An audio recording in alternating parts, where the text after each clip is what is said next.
Thank you everyone here for joining us on Lilium's Analyst Day.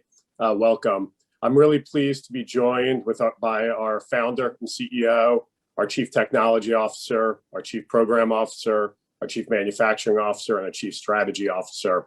I'm going to ask each of them to introduce themselves and their background at the start of their section.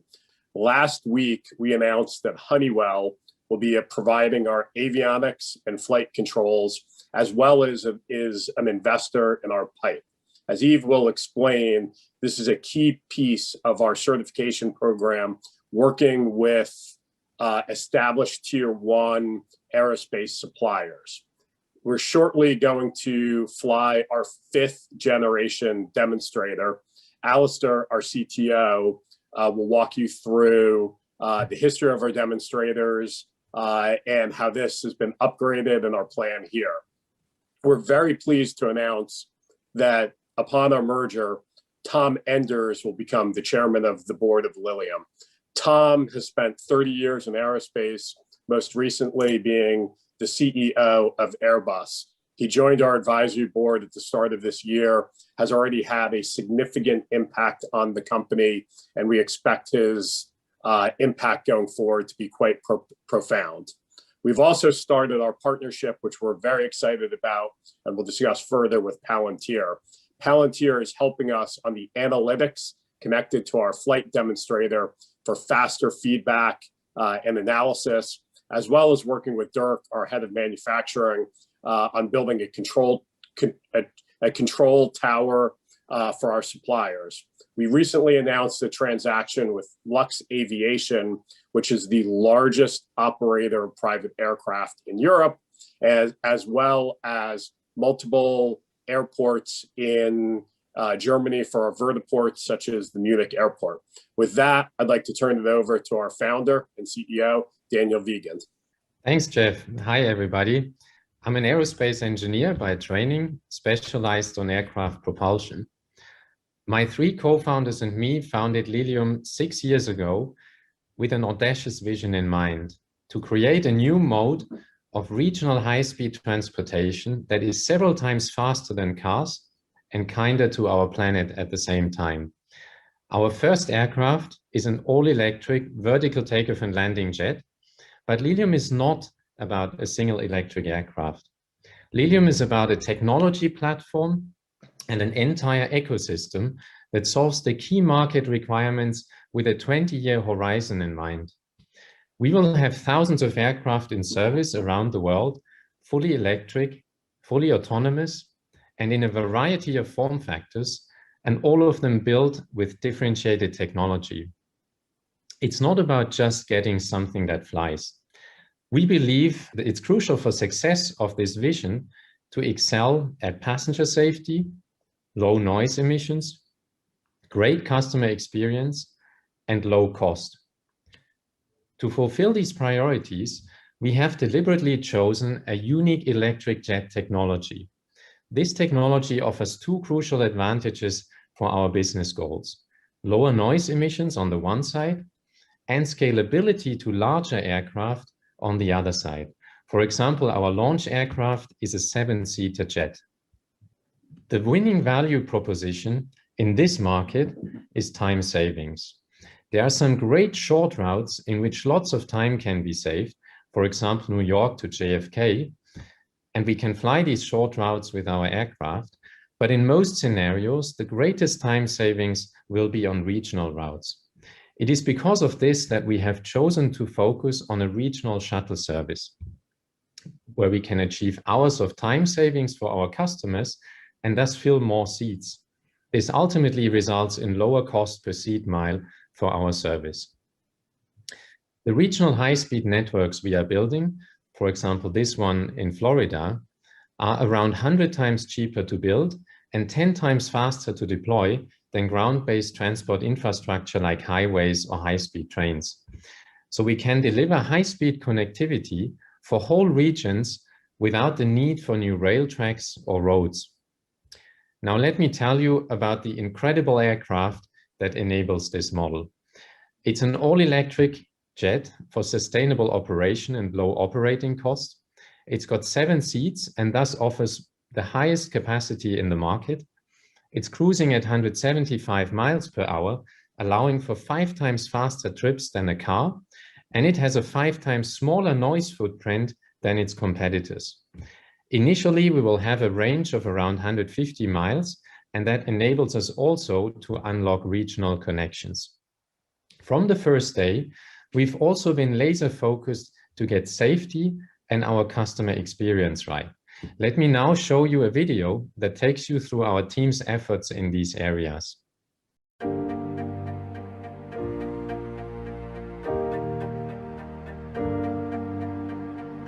This physical model lets us fine-tune our serial aircraft for our partners and future passengers.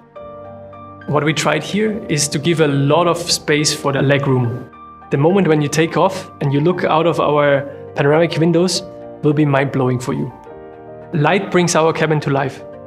This whole fuselage is one very safe and very comfortable space for you. The whole concept of being in a large cabin with a lot of space, very open, very airy, it'd be a great feeling. What is really key to us is to reduce the visual noise in the cabin, premium aesthetic. I would say the main reason we chose ducted fans from the very beginning is noise. You have none of these noise, none of these vibrations around you, and it will just make for a much more pleasant and pleasurable ride. In aviation, fundamental safety, but also the passenger confidence around safety are paramount. So we have incorporated highest redundancy in the aircraft to achieve safety levels similar to an airliner, but we have also focused in our technology choices on engines that produce very low vibration and don't have exposed plates.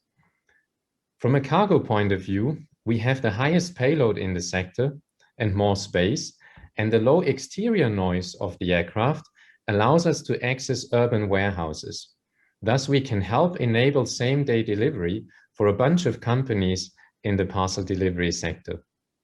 EASA, the European Aviation Safety Agency, recently conducted a study that asked people where they see challenges regarding eVTOLs in society.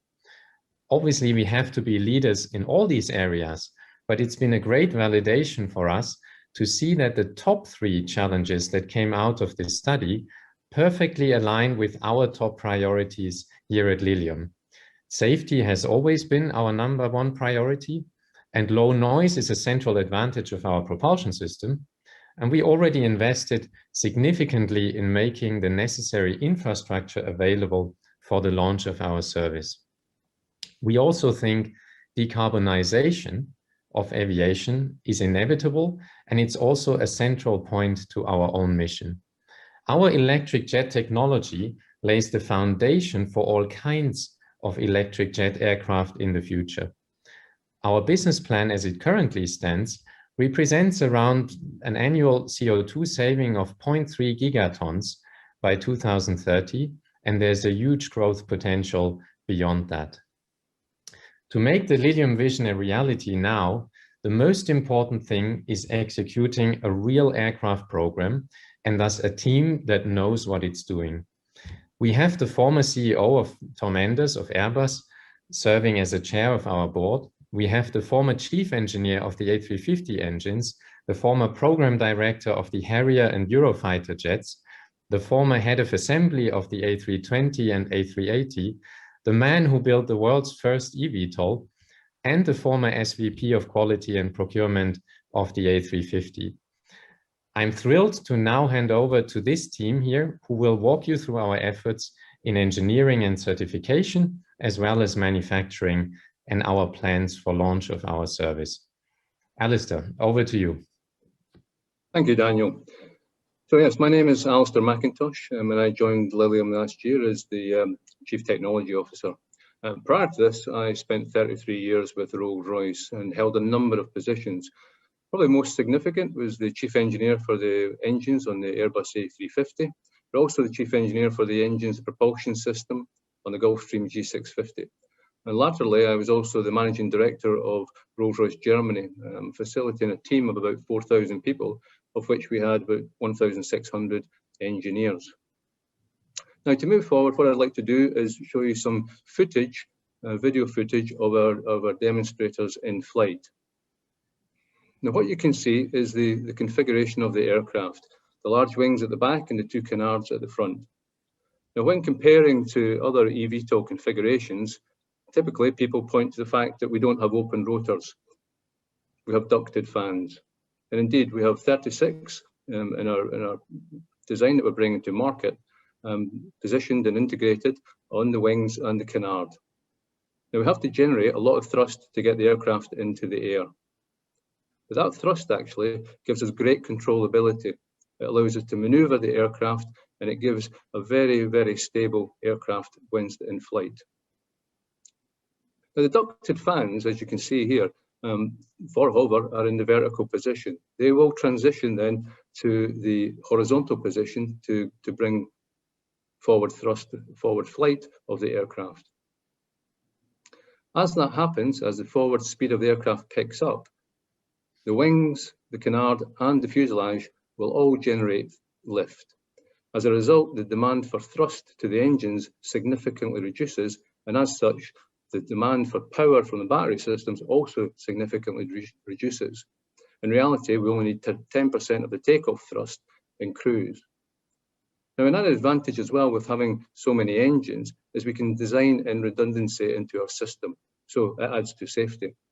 We can make it fault tolerant.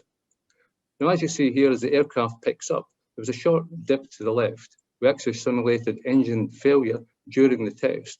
The controller quickly recognizes this fault, rebalances the thrust, and brings the aircraft to a safe condition. All in all, the aircraft is relatively simple. The only moving parts are the ducted fans, which I talked about. There are no ailerons, there are no flaps for controlling matters. So we have no hydraulic systems, we have no oil systems, and with the stability of the aircraft, we actually have no vertical fin. Even the landing gear is actually fixed. Now moving on from here, I'd like to focus a little bit more into our engines, our ducted electric vertical thrust. I refer to them as ducted fans. You can see a cross-section through the engine.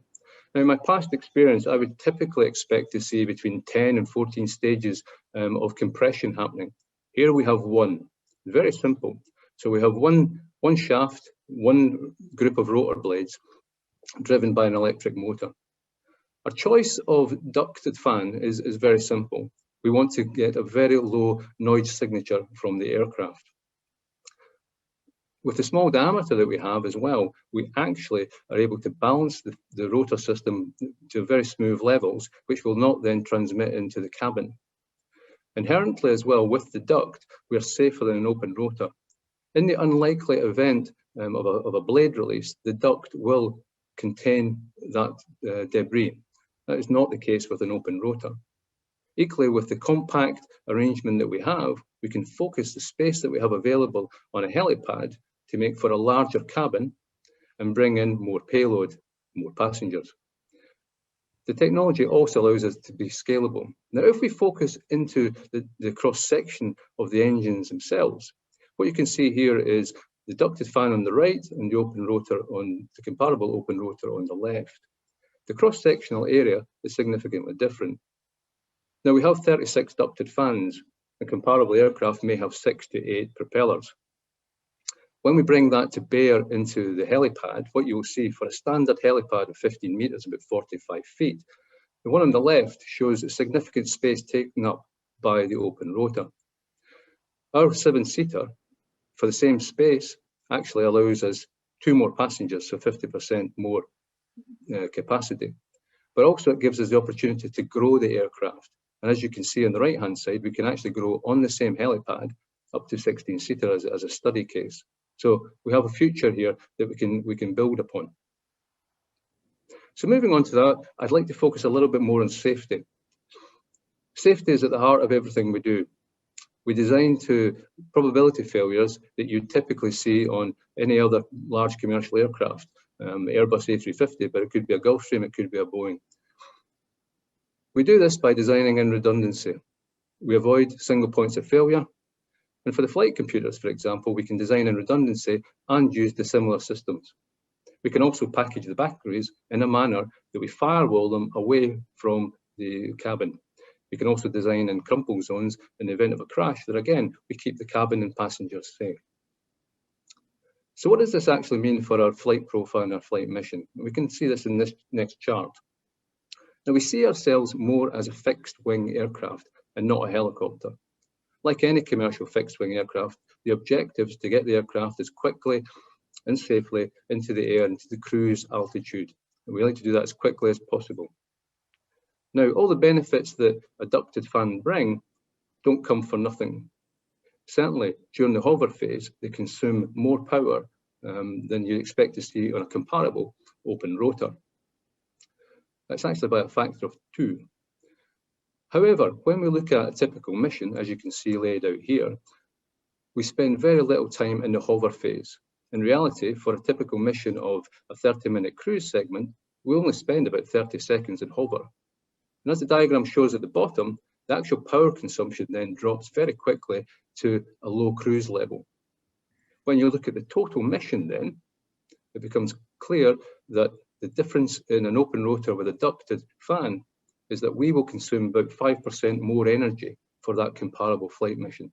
So there's no real issue here with using the ducted fans. Now, the other key attribute that we've already talked about then is noise. Now, we've measured in our configuration that at 100 meters, we'll have a noise level of 60 decibels. A comparable open rotor configuration would have to be more than twice the distance away to achieve that same low level. And indeed, a helicopter would have to be 10 times further away at 1 kilometer. As we all know, this is strategically important if we want to use existing infrastructure of helipads. Now, with that, I'd like to close my section by maybe just talking again about where we are in our technology demonstrator programs. The photograph you can see here on the left is our current 5-seater demonstrator. We started flying this in 2019. We'd already been flying other demonstrators since 2016. At the beginning of last year, however, we lost the aircraft due to a fire event during maintenance in the hangar. Now, it has to be said, like all good chief engineers before me, I've not unfortunately been the first to break a few engines in my time. It basically comes with the territory. You have setbacks, but it's all about how we manage them and how we respond to the issues. And what we've done here is we've set out a new energy battery system. We were already moving from cylinders to pouch cells. And I say it's something that we already had in plan. Now, as part of our flight clearance, we've also demonstrated that the modules that we've now designed can contain a thermal runaway and keep the aircraft safe. So we're now at the stage where the aircraft is actually undergoing ground testing, and will very soon be back in the air. So thank you very much. And with that, I'd like to hand over to my colleague, Yves. Thank you, Alastair. Hello, my name is Yves Yemsi. I'm the Chief Program Officer at Lilium. Prior to joining Lilium 2 years ago, I spent 16 years at Airbus in various leadership roles. Most notably, I was leading quality for the A350 program during the entry into service phase and the production ramp-up.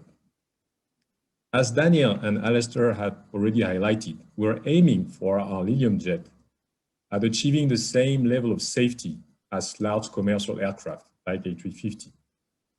In order to do that, we have implemented a very rigorous program development plan with very rigorous maturity gates.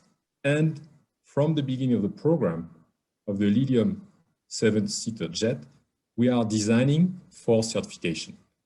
So what does it look like? Already, a couple of important points. Before the launch of the 7-seater Lilium Jet, we had already iterated several generations of demonstrator aircraft.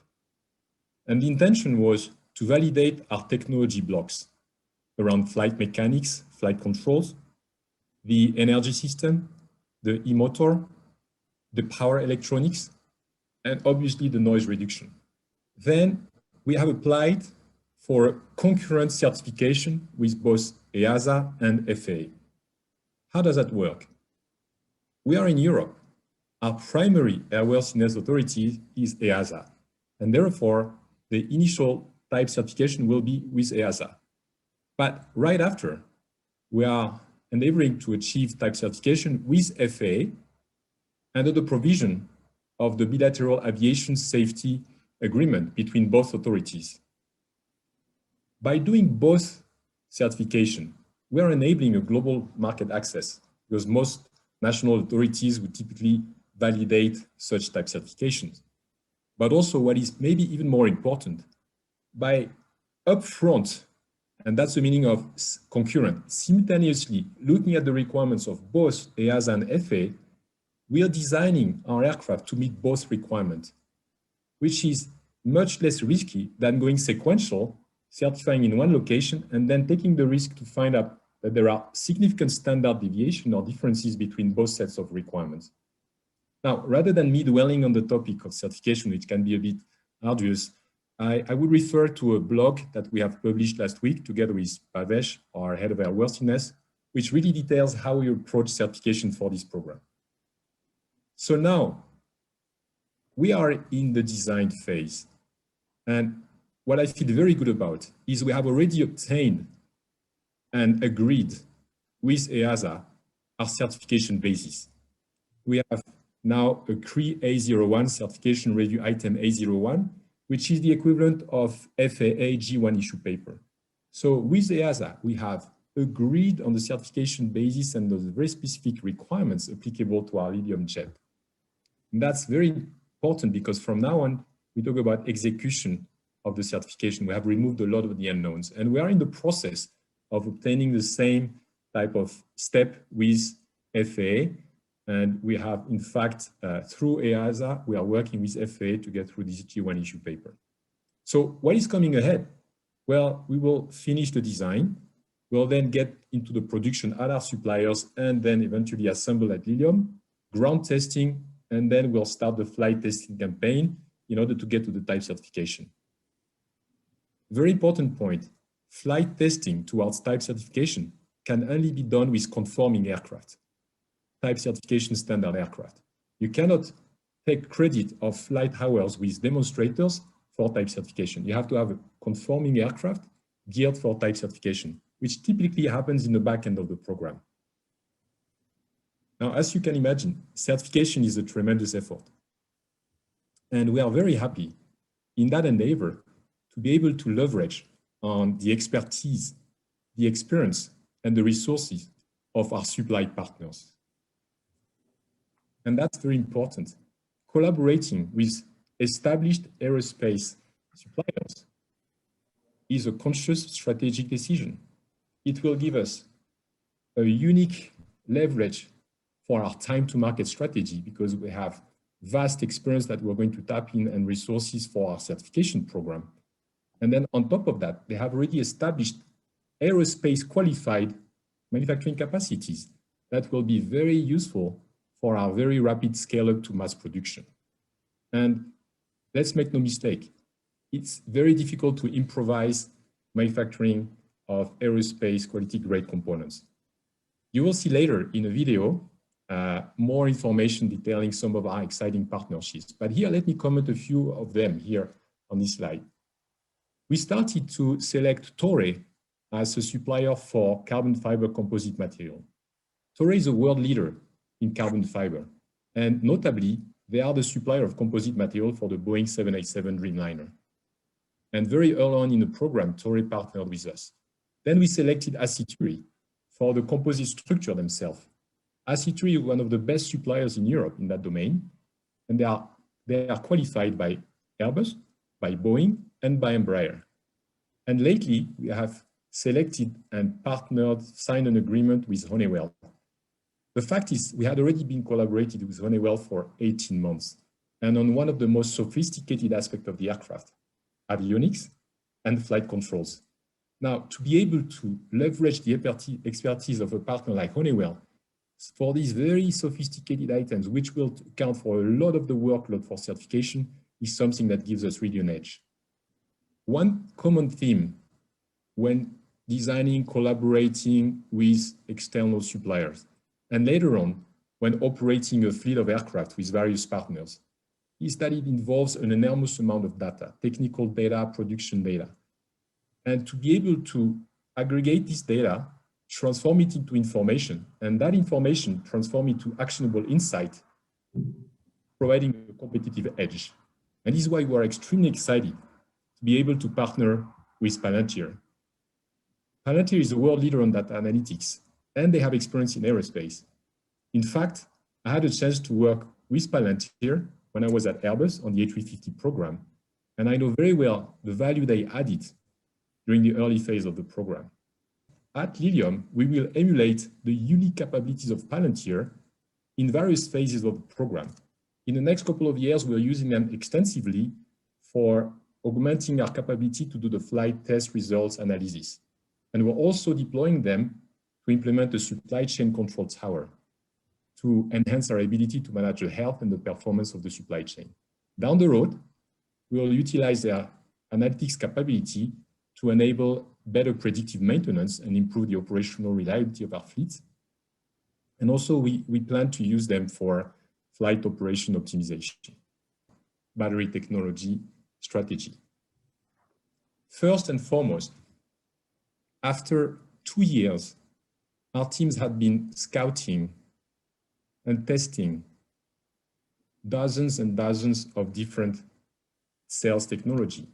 And then last year, they have found and secured access to a cell technology that will meet the unique performance of our aircraft and enable scale production, because we're not talking about very exotic technology either. So it's absolutely suitable for mass production. That's very essential. And now we are in the process of doing the certification roadmap and looking at the related testing, and of course, securing the full-scale manufacturing capacity. One important point when we look at battery cell technology, in that field of technology, it's very unique. The best keep getting better.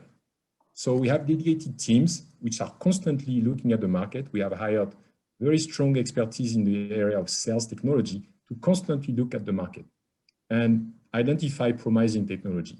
And on the other hand, we are designing our aircraft to be able to be accommodating via upgrades, improved cell technology when that becomes available. And now I'd like to introduce my colleague Dirk Gebser, which is our Chief Manufacturing Officer, and which also was a colleague of mine, a good colleague of mine already at Airbus. Yes, thank you, Yves. I joined Lilium in 2017, and with me they got 30 years of industrial experience. Today, we have 2,000 years of industrial experience after 4 years, just to give an indication of the ramp up we are doing.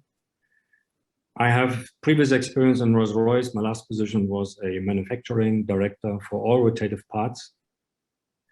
Then I joined Airbus in a aero structure division and had the pleasure after that to build the most amazing and complex A380 aircraft. After the A380 industrialization, I was asked to lead the A320-21 assembly in Hamburg, where I managed a rate increase from 2 aircrafts a day to 3 aircrafts a day. So first, I want to give you a picture about our manufacturing strategy.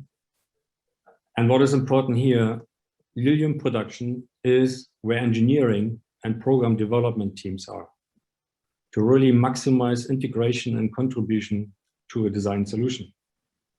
The second thing is, Lilium decided components will be manufactured by leading first-tier aerospace suppliers. Lilium will do the integration and the assembly and test on site. And that for the first prototyping and type certification phase, now till 23, where we also will get the approval of the airworthiness and will start the operations of our aerospace suppliers. The second phase is the initial production ramp up to a low volume 400 aircrafts per year with a very lean and robust manufacturing system. We will only invest into automation where we have high repetitive processes like battery welding or assembly of engines. Here we use also turnkey providers, mostly from automotive, which gives us the experience of higher volume. That will be the next phase in 2026, where we will go global with our industrial landscape developed here in Germany. We will seek for third parties, helping the marketing entry, as well as to help the funding of our production landscape.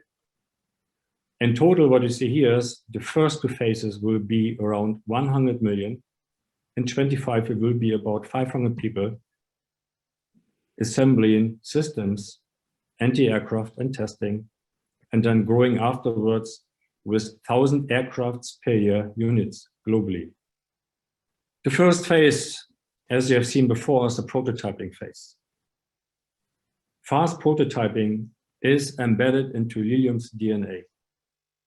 As a young company with a new product, a lot of edge technologies, we have to be very fast and robust in designing, producing, and testing in order to feed our product development plan.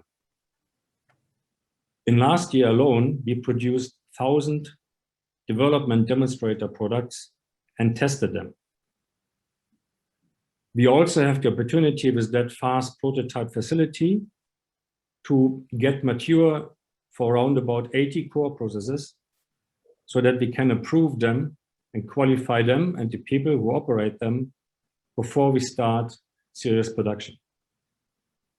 And as I said, the fast development cycles we're going through, they always end up with testing.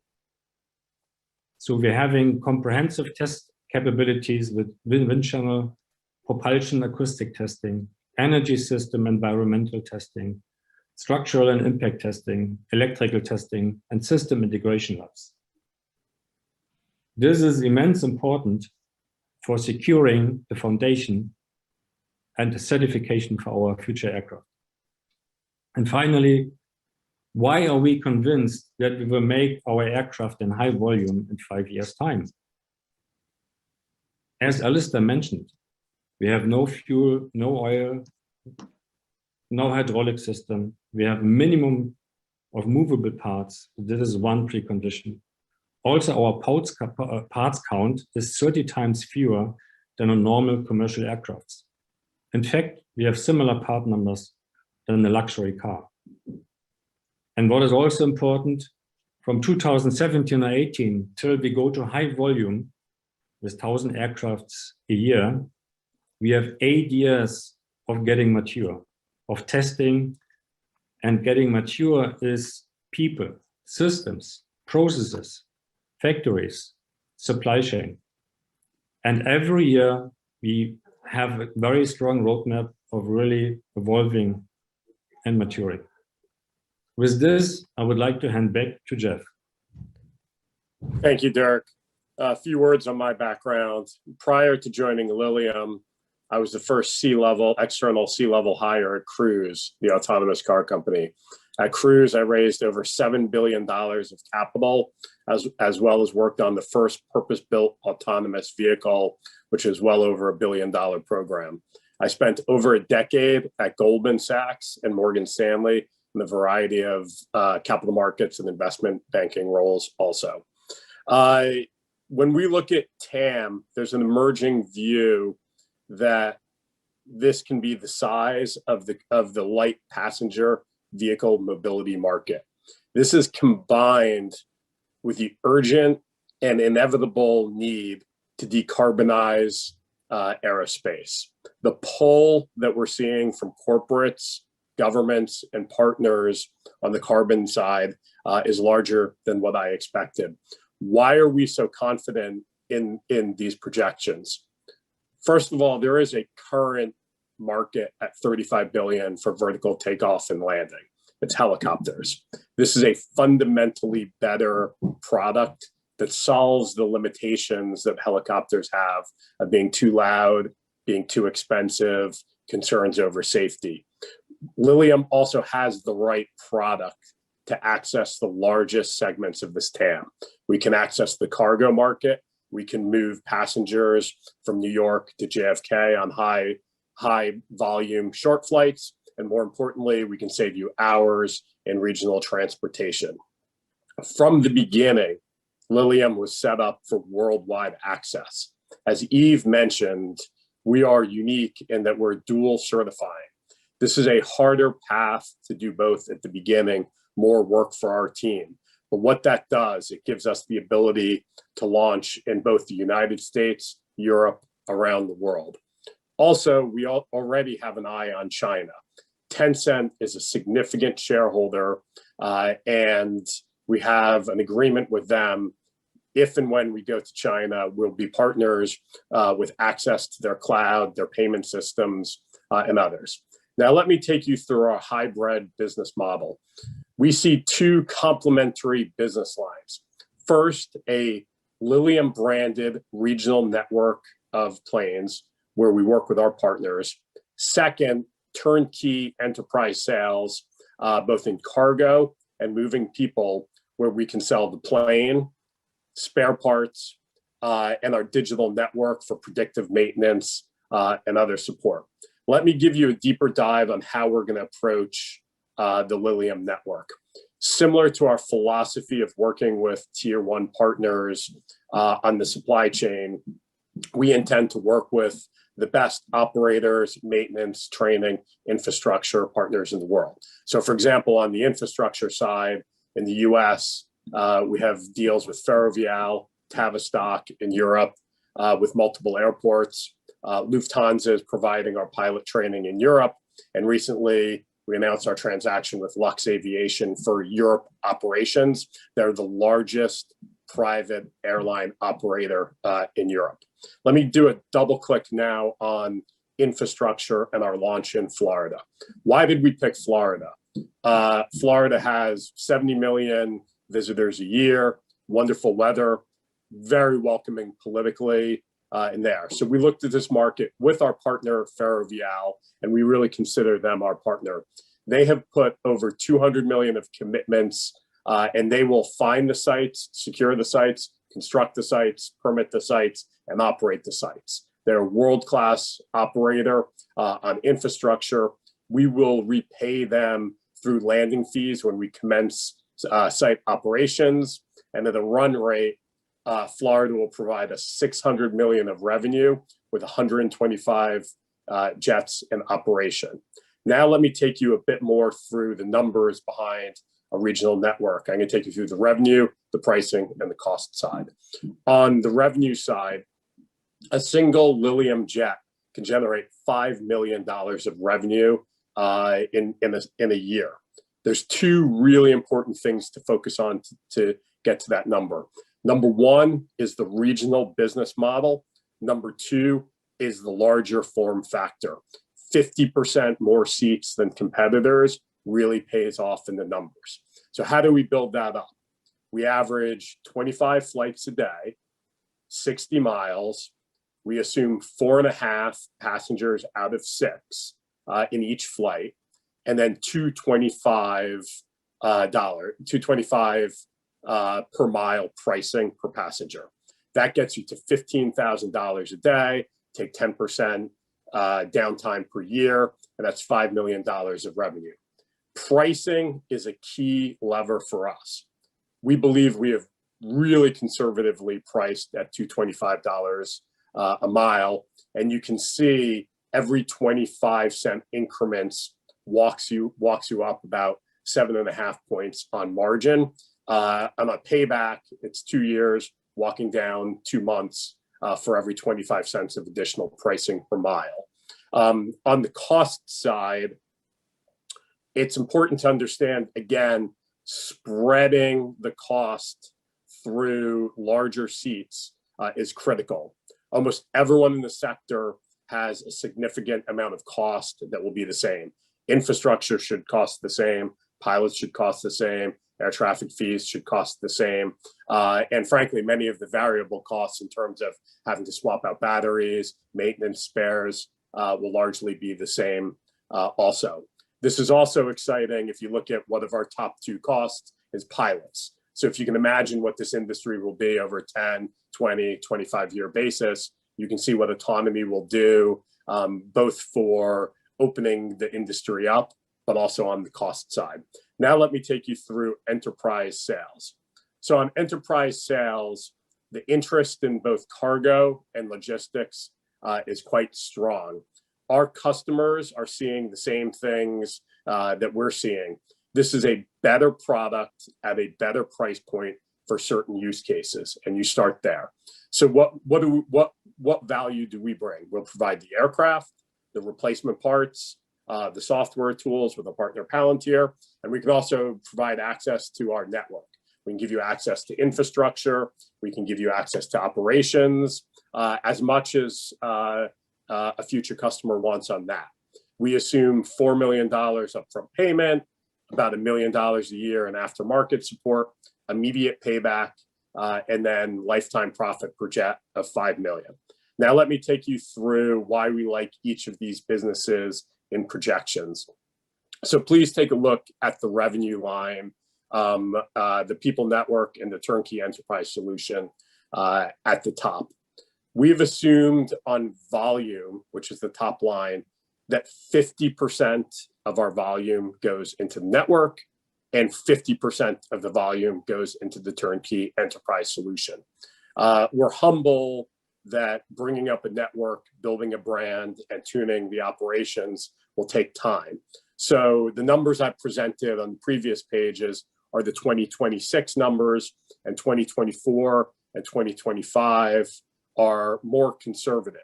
So you'll see we really lean on the turnkey enterprise solution in the early years, but then in the later years, the network effect and as the fleet grows really starts kicking in. So if you start looking at 2027, the network side becomes larger, and that trend continues.